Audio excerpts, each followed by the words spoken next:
Assalamualaikum warahmatullahi wabarakatuh. Nama saya Muhammad Amin bin Muhammad Sofi.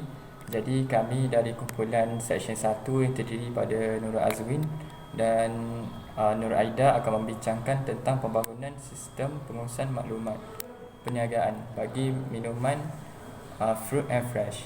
Jadi di bab pengenalan ini saya akan menerangkan secara detail tentang kajian yang telah dilakukan. Sebagaimana sedia maklum, kedai ini hanya mempunyai fokus utamanya dalam perniagaan minuman. Oleh itu, kumpulan kami menjalankan soal selidik dan akhirnya sistem pengurusan maklumat perlu dibina bagi meningkatkan lagi pengiklanan minuman bagi kedai tersebut. Jadi dengan wujudnya sistem ini, masyarakat dapat mengenali produk minuman yang akan dijual. Seterusnya, kali ini dapat meningkatkan lagi pendapatan bagi pemilik di kedai tersebut. Bahkan kita juga tahu bahawa sejak akhir-akhir ini negara kita dikejutkan dengan pandemik COVID-19.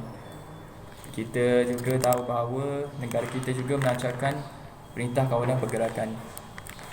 Oleh itu, masyarakat lebih cenderung untuk melihat ataupun meneliti barangan secara atas talian kerana masyarakat kita juga tahu masyarakat dilarang untuk keluar bagi membeli barangan. Jadi oleh itu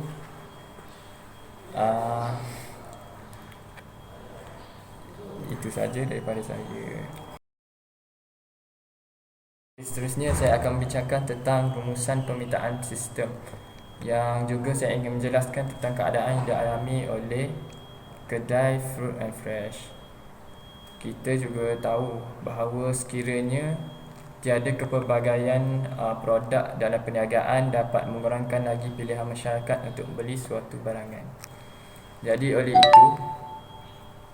itu pemiliknya perlu mencari idea yang kreatif serta inovatif bagi meningkatkan hasil jualan.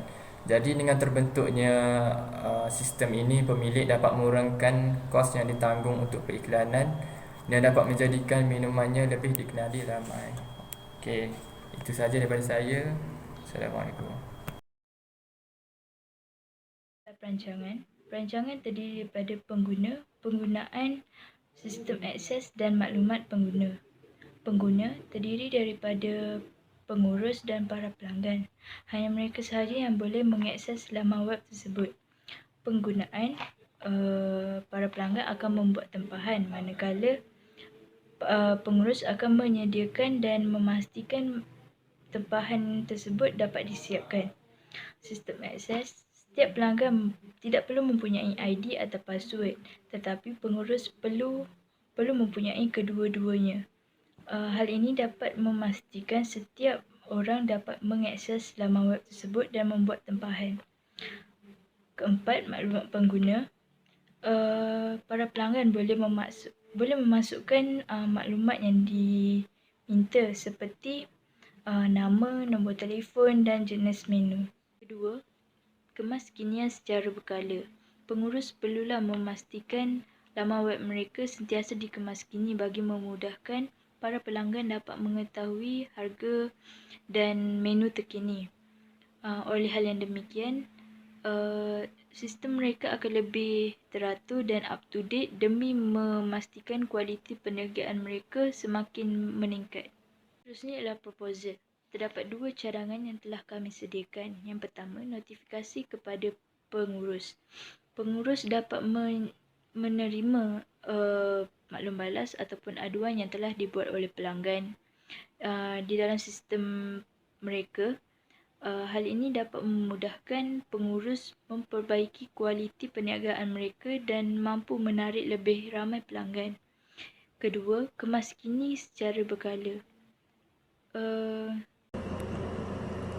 Assalamualaikum warahmatullahi wabarakatuh dan selamat sejahtera.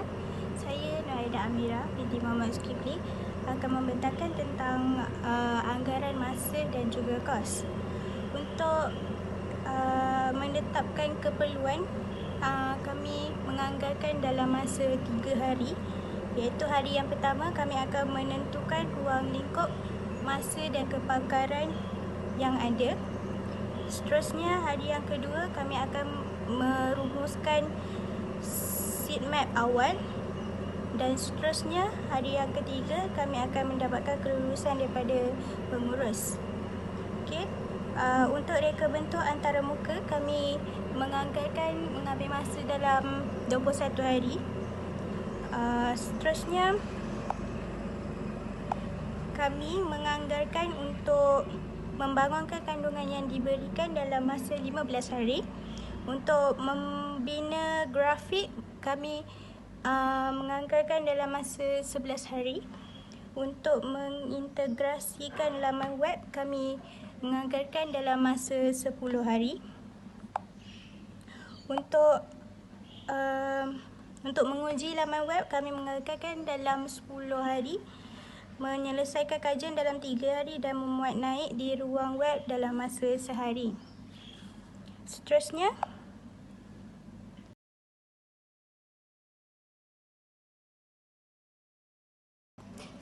saya akan membentangkan tentang ramalan faedah untuk sistem yang akan dibangunkan ini. Yang pertama adalah masalah pentindihan data dapat diminimumkan kerana dalam sistem ini menggunakan konsep pernomalan yang bertujuan untuk meminimumkan pertindihan data. Untuk pengetahuan semua, setiap perniagaan yang tidak menggunakan sistem online ini mempunyai banyak masalah dalam pertindihan data. Jadi dengan adanya sistem ini dapat meminimumkan masalah mereka dalam pertindihan data. Seterusnya adalah sistem ini boleh membina aplikasi baru di mana ianya dibina dengan dapat meminimumkan kos dan juga masa. Ini kerana kebanyakan sistem yang telah ada telah banyak menyediakan banyak kemudahan. Jadi sistem ini kami bina dengan aplikasi yang baru bagi menampakkan lagi aplikasi sistem ini lebih canggih daripada sistem lain. Seterusnya, sistem ini memberi informasi perniagaan dan produk kepada pelanggan dengan meluas. Laman website ini sesuai untuk memperkenalkan syarikat dan produk anda kepada pengguna dengan menyampaikan informasi yang lebih baik. Seterusnya, sistem ini memudahkan pengurusan order dan pembayaran untuk setiap perniagaan yang dijalankan. Setiap pengguna tidak perlu susah-susah untuk mengira sales dan sebagainya. Jadi sistem ini dapat membantu pengguna dan juga pengurus dalam perniagaan. Seterusnya, kami telah menyediakan lampiran. Jadi boleh rujuk kepada slide, ada menunjukkan lampiran yang daripada Google Form. Kami menggunakan Google Form untuk memudahkan lagi penyiasatan ataupun interview kepada pihak peniaga kerana kami tidak dapat bertemu ramah mereka. Jadi kami menghubungi mereka dengan menggunakan WhatsApp dan juga Google Form. Sekian, terima kasih.